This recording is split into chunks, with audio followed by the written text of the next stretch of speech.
We had just bought this house, it hadn't even begun to feel like home. My wife and daughter had gone back to her hometown for childbirth. The house felt terrifyingly large with only me inside. The wind outside made the emptiness worse, but I never imagined that night would become the thing that haunted me. Around p.m., there was a frantic knock on the door. When I opened it, my neighbor stood there, her hair soaked, her raincoat clinging to her body, her face pale with fear. My mom went back to the countryside. I'm alone and I'm really scared. Can I stay here tonight? I froze for a few seconds, but then I thought simply, in a storm like this, a young woman alone, it was understandable. I nodded. I tried to keep my distance, turned on all the lights, made tea, talked briefly, told her she could take the bedroom. I would sleep on the sofa. I truly had no other intention, truly. But just as I stood up to turn off, the lights click. The entire house fell into darkness. The wind shrieked as if right beside my ear. The glass windows rattled violently.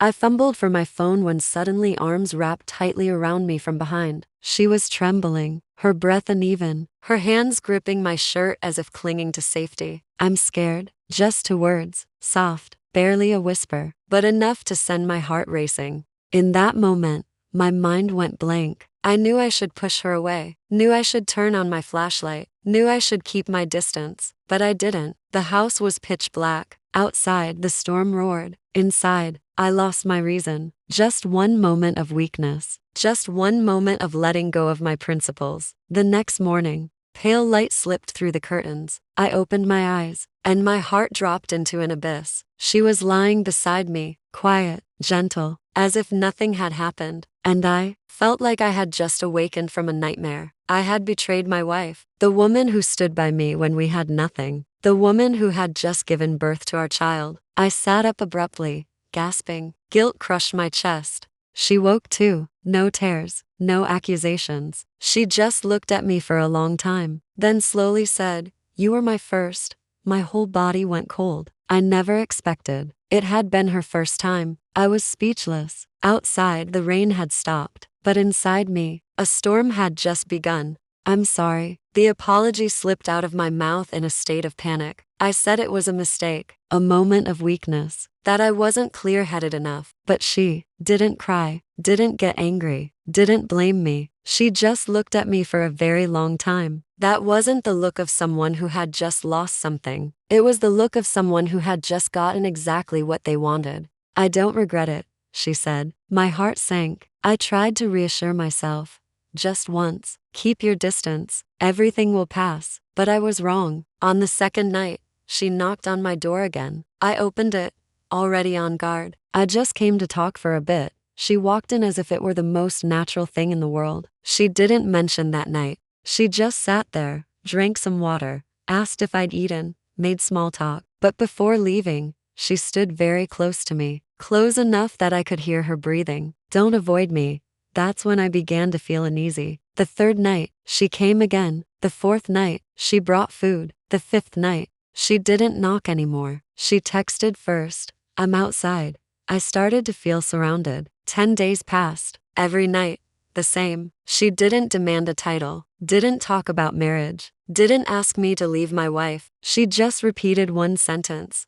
"I don't need anything. I just need to be with you in the dark." It sounded like a line from a movie, but when it's repeated every night, it stops being romantic. It becomes an invisible pressure. I told her clearly, "I have a wife, a child." That night was wrong. She didn't argue. She just tilted her head and looked at me. "If you didn't want me, why didn't you push me away that night?" I had no answer. I couldn't admit I was weak, couldn't admit I let instinct overpower reason. She stepped closer. "You wanted it too."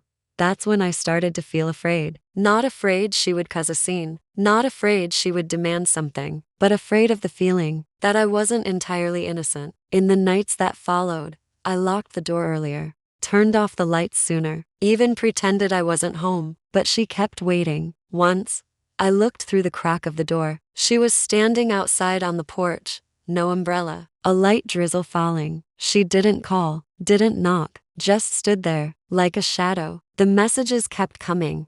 "Are you avoiding me? Are you scared of me? Or are you scared of yourself?" That last one sent a chill down my spine. I started losing sleep. The slightest sound of wind in the hallway made me jump. I thought I heard knocking. Every vibration of my phone made my heart race. I began to wonder, was she ever truly vulnerable from the start? Was that night really an accident? She had known I was home alone, known my wife had gone back to her hometown, known I was lonely. The thought made me shudder. One evening, I said it outright.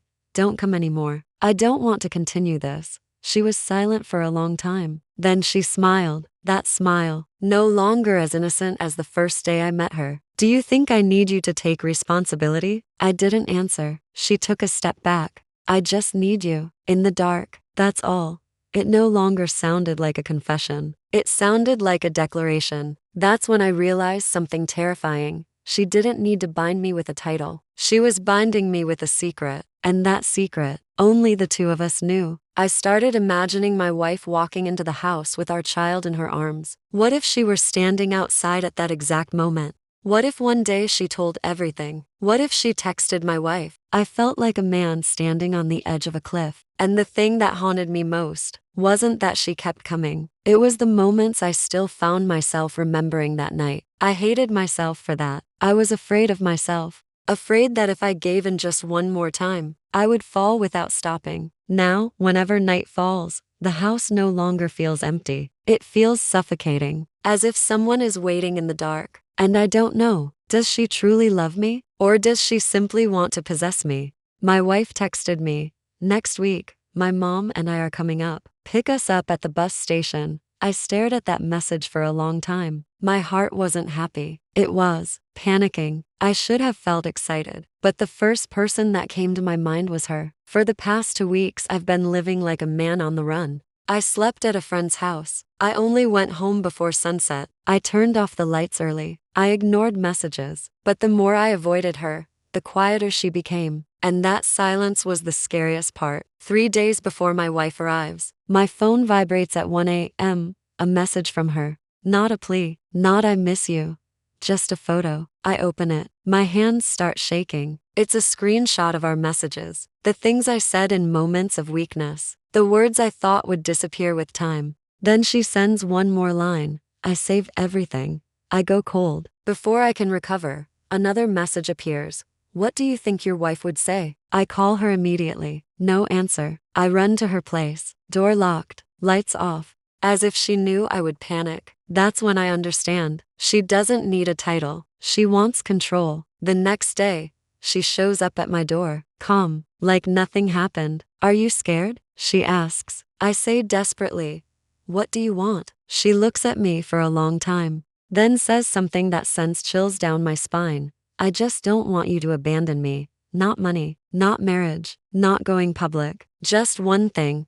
Don't leave her. I realize she's not crazy. She's scared, but her fear is suffocating my life. 2 days until my wife arrives. I'm losing my mind. And then, the night before my wife comes, another message arrives. But this time, not from her, from my wife. A photo. The exact same screenshot of our chat. My heart stops. Under the photo, just one sentence. Explain. I feel like I'm falling into a bottomless pit. She sent it. She really sent it. I call my wife. No answer. I call the neighbor. No answer. I sit frozen in the dark house. Everything is collapsing faster than I imagined. But the shock isn't over. An hour later, a message from her appears. I didn't send it. I freeze. Then who did? 3 dots appear, then disappear. Finally, she replies. That day, I found out I was pregnant.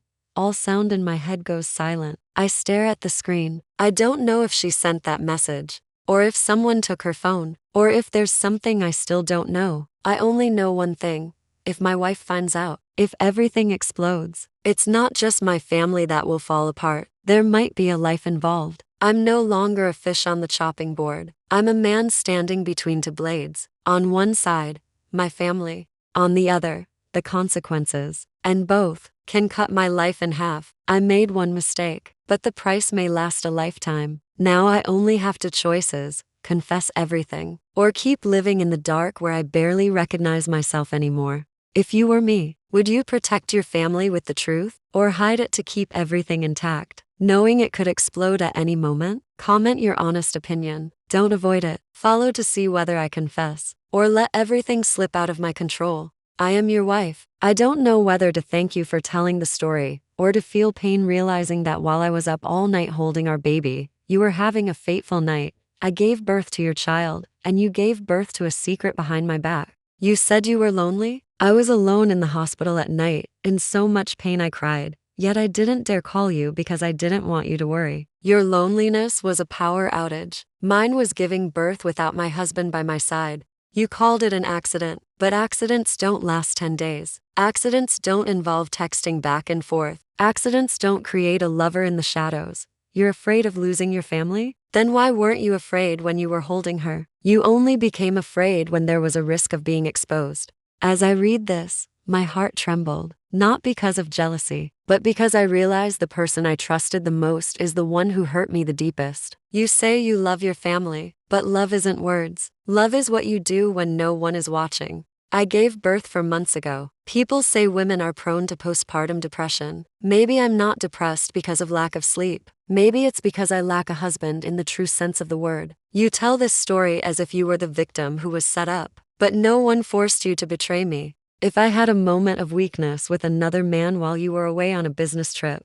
would you call that an accident? You say you're just an ordinary man. So is loyalty too much for you? I'm not afraid of losing you. I'm afraid that one day our child will grow up and see a father who doesn't keep his promises. I gave up many things after marrying you. Friends, career opportunities, sleep. What have you given up? When you compared yourself to a hungry cat finding butter, I felt insulted. So what am I? Cold leftovers? You say you feel tormented, but the real torment is mine. I might forgive, but I will never forget. I don't know who that girl is, but I know the one who hurt me the most is you. If you're brave enough to tell this story online, are you brave enough to tell it directly to me? A family doesn't fall apart because of one night. It falls apart because trust shatters. I can endure poverty. I can endure hardship, but I cannot endure the feeling of being replaced at my weakest moment. If you truly love your child, remember that one day your daughter will grow up, and she might find herself in the same situation as me.